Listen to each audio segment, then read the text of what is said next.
नमस्कार, एग्रीमीटर में आप सभी का स्वागत है। मैं हूं विपुल सिंह और आज के एग्रीमीटर में हम बात करने वाले हैं विशेष तौर से कैस्टर को लेकर के।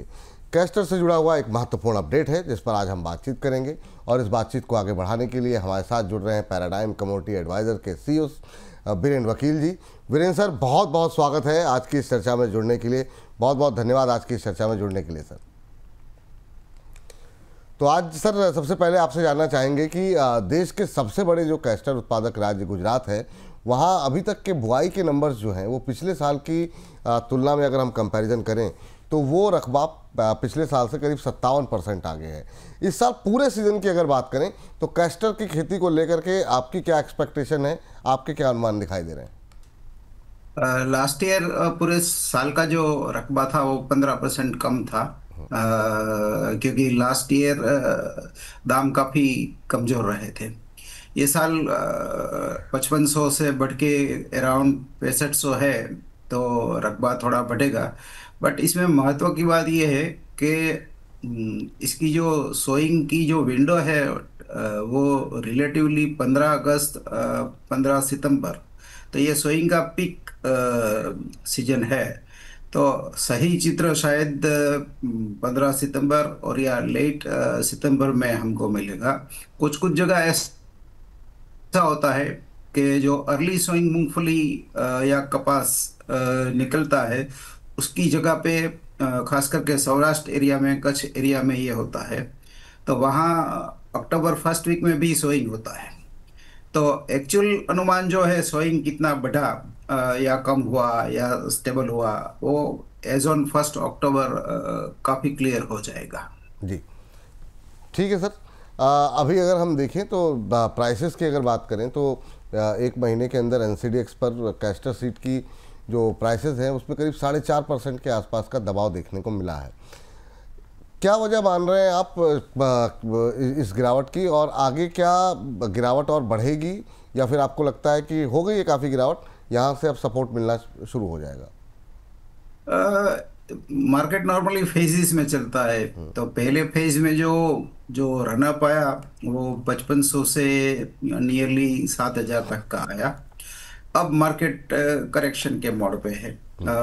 ऊपरी स्तरों पे थोड़ा डिमांड कम रहता है। ये खास करके जो विश्व के अनेक देशों में ये टैरिफ वॉर का जो चक्कर चल रहा है, सप्लाई रिलोकेशन और वो सब, उसका भी थोड़ा प्रभाव है। और खास करके इसमें मेन बायर जो है वो चाइना है। तो नेचुरली वो लोग भी थोड़े कॉशियस होते हैं इस समय में, जब सीजन सोइंग के नंबर्स की आकलन होती है।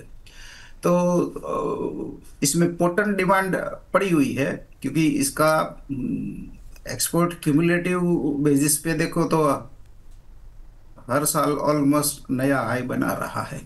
ये साल भी निर्यात काफी अच्छा रहा। एक खास विशेष बात मैं ये भी देखूंगा कि पिछले 2 साल में एडिबल ऑयल में करीबन 40-50% की गिरावट होने के बावजूद भी कैस्टर ऑयल ने अपना जो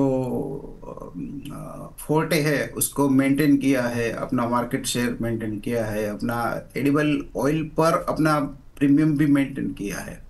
तो it's a inherently, it's a structurally bullish market.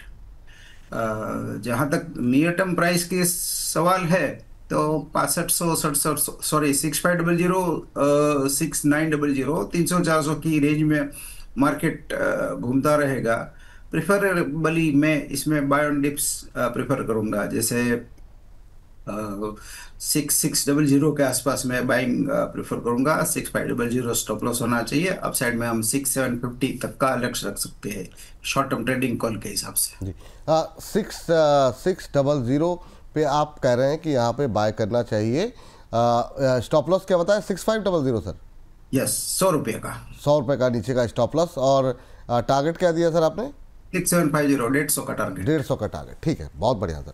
तो ऊपर जो है कैस्टर सीड में जो है यहाँ पर 6600 के आसपास खरीदे, 6750 का टारगेट। एक स्टॉप लॉस आपको जो सजेस्ट किया गया है 6500 के आसपास, इसका आप लोग ध्यान रखें। अब सर लास्ट ईयर हमने देखा था कि कैस्टर सीड का प्रोडक्शन जो है वो कम था, इस वजह से हमने देखा कि इस साल भाव बढ़ गए थे बीच में। अभी के जो बुआई के नंबर हैं उसको लेकर के आप कोई प्रेडिक्शन करना चाहेंगे, उत्पादन को लेकर के, प्रोडक्शन को लेकर के? एक तो इसमें इसकी खेती काफी लंबी है, 8 महीने का 6 महीने का क्रॉप है ये। जी। दूसरा ये कि धीरे धीरे इसकी खेती में भी काफी बदलाव आ रहे हैं। पहले ये इसकी पीक आ रही थी जनवरी में, माल जनवरी में आ जाता था। अब धीरे धीरे धीरे करके अराइवल की पीक होने लगी अप्रैल मई में। तो अब एक एग्रोनॉमी के हिसाब से मैं अगर सोचूं तो इसको खरीफ माना जाए या रबी माना जाए, इस पर भी एक सीरियस डिबेट होनी चाहिए। दूसरी बात, इसके एप्लीकेशन भी, जैसे ये बायोफ्यूल और सस्टेनेबिलिटी का जो थीम है या मेगा ट्रेंड है, उसमें भी इसके नए नए काफी एप्लीकेशन डेवलप हो रहे हैं। तो और सबसे बड़ी बात ये कि लंबी क्रॉप होने का कारण इसमें एकरेज का पीक तो 2012-13 में हो गया। इसके बाद इसका निरंतर एकरेज थोड़ा थोड़ा कम हो रहा है, बट प्रोडक्टिविटी काफी अच्छी बढ़ रही है। सॉल्वेंट एक्सट्रैक्टर एसोसिएशन काफी इसमें प्रोडक्टिविटी प्रोग्राम चला रहा है। तो एकरेज लॉस के सामने प्रोडक्टिविटी बढ़ी, उसके कारण इसका फाइनल आउटपुट में ज्यादा गड़बड़ नहीं आया। बट प्रोडक्टिविटी में और बढ़ोतरी चाहिए, अदरवाइज हम कभी ना कभी इसकी शॉर्टेज को महसूस करेंगे। ठीक सर। सर अभी अगर हम देखें जनवरी से लेकर के मई के बीच में कैस्टर ऑयल के जो एक्सपोर्ट था उसमें करीब 11% का डिप देखने को मिला। अभी की सिचुएशन जो देखने को मिल रही है उसमें आप एक्सपोर्ट डिमांड को किस तरीके से आगे बढ़ते हुए देख रहे हैं? नॉर्मली थर्ड क्वार्टर जो है ये जो इंडिया का बुआई का नंबर है, इसमें तो सभी बायर थोड़े रुक जाते हैं कि भाई अगला क्रॉप बड़ा आएगा। और एक टिपिकल, मैंने सिर्फ केस्टर की बात नहीं है, बट केस्टर, सोयाबीन या कोई भी खरीफ सीजन हो तो खेत आपको हरे हरे दिख रहे हैं, तो एक आपका एक ऑप्टिकल डिल्यूजन भी हो जाता है कि भाई नई फसल बहुत बड़ी आएगी। जो ट्रेड सर्कल है उसमें भी नंबर्स आने लगते हैं कि भाई क्रॉप बढ़िया है, फसल बढ़िया है। पर्टिकुलर केस्टर में मेरा ऑब्जर्वेशन ये रहा है कि पिछले 5-6 साल से जब भी इसका फर्स्ट आकलन आता है तब नंबर्स काफी ऑप्टिमिस्ट आते हैं, बट फिर जो डाउनवर्ड रिवीजन आता है तो फाइनल नंबर से क्रॉप कहीं थोड़ा नीचे आ जाता है। मीन्स निरंतर ऑलमोस्ट 4-5 साल से ऐसा हुआ है कि जो रिवीजन है वो डाउनवर्ड आया है। तो कहीं ना कहीं इसमें यील्ड में टॉपिश है या कोई क्लाइमेटिक चेंजेस की असर है, क्योंकि बहुत लंबी क्रॉप होने के कारण इसमें बहुत से बदलाव आते रहते हैं। इसको ड्राई ठंड चाहिए, एडिक्वेट प्रॉपर टेम्परेचर भी चाहिए, ज़्यादा गर्मी भी उसको सूट नहीं होती, ज़्यादा ठंडी भी सूट नहीं होती, फ्रोथ बिल्कुल सूट नहीं होता। तो इसके हिसाब से इसमें लॉन्ग टर्म फोरकास्टिंग काफ़ी चैलेंजिंग है, थोड़ी ट्रिकी भी है। सर लेकिन एक टिप्पणी आपसे जानना चाहेंगे छोटी सी, वो ये कि जो यूएस के साथ मसला फंस रहा है और अब जो एक नए लो की तरफ हम हमारे रिश्ते जाते हुए दिखाई दे रहे हैं एग्री कमोडिटीज़ पे, क्योंकि आपकी बड़ी मतलब एक गहरी रिसर्च रहती है, इसका कोई इम्पैक्ट रहेगा क्या जो हमारे रिश्ते एक नए लो पे की तरफ जा रहे हैं?